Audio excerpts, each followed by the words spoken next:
ওয়ালাইকুম। আশা করি সবাই ভালো আছেন। এই ব্লগে আপনাদের সকলকে আমন্ত্রণ। গরমে যখন নাজেহাল অবস্থা তখন আসলে স্বস্তির একটা নাম হচ্ছে আইসক্রিম। এই রেসিপিতে থাকবে আইসক্রিম তৈরি। যেটা আসলে ঠিক বাজারের আইসক্রিমের মতোই সুস্বাদু খেতে। তো আশা করি ভিডিওটি সম্পূর্ণ দেখবেন।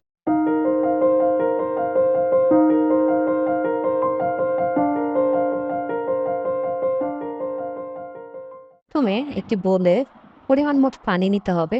যাতে আমরা আসলে আইসক্রিমের উপকরণ হিসেবে টেস্টি মিটা ব্যবহার করছি ম্যাঙ্গো ফ্লেভার। তো আপনি চাইলে ২ প্যাকেট টেস্টিমি ম্যাঙ্গো ফ্লেভার যেই পাউডারটা আছে এটা গুলিয়ে ফেলবেন। পরিমাণ মতো চিনি এটাতে দিতে হবে, মিক্সড করতে হবে এবং বেশ ভালোভাবেই গুলাতে হবে।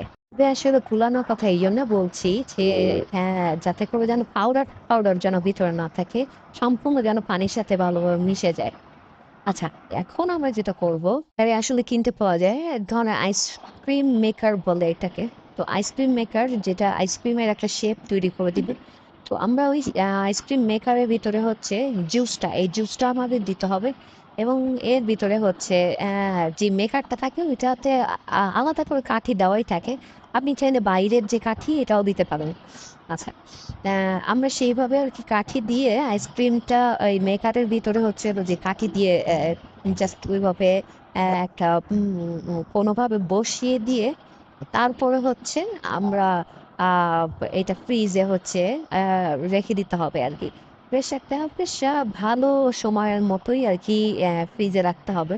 যাতে করে আ এটা একটা ভালো টেম্পারেচার এর ভিতরে থাকলে আমার মনে হয় এটা খুব একটা সময় লাগে না। যেমন আমাদের সময় লেগেছিল আ প্রায় হচ্ছে ৪ থেকে ৫ ঘন্টা, ৭ ঘন্টা এরকম। ৫-৭ ঘন্টার মতো। তো এরকম ৫-৭ ঘন্টা সময় পার হয়ে গেলে দেখবেন যে বরফ হয়ে যাবে এবং এটা আস্তে, আস্তে একদম আইসক্রিমের একটা রূপ নিবে। যেটা বাজারে যেটাকে বলে আসলে ললি আইসক্রিম যেটা। তো আমরা আসলে ললি আইসক্রিমটাই আজকে বানানোর ট্রাই করছি। তো আশা করছি যে খুব শীঘ্রই আমরা এটার টেস্টটা নিতে পারবো। এটার জন্য আমাদেরকে আসলে ৫ থেকে ৭ ঘন্টার মতো একটা সময় অপেক্ষা করতে হবে আসলে। তো দেখা যাক কি হয়। অপেক্ষায় থাকলাম। ভালোই শক্ত হয়ে আছে। ভালোই হয়েছে আইসক্রিমটা। একদম ঠিক দেখুন, একদম বাজারের আইসক্রিম যেরকম ঠিক ওরকমই দেখতে। আশা করি বাসার সবাই ট্রাই করবেন। Thank you.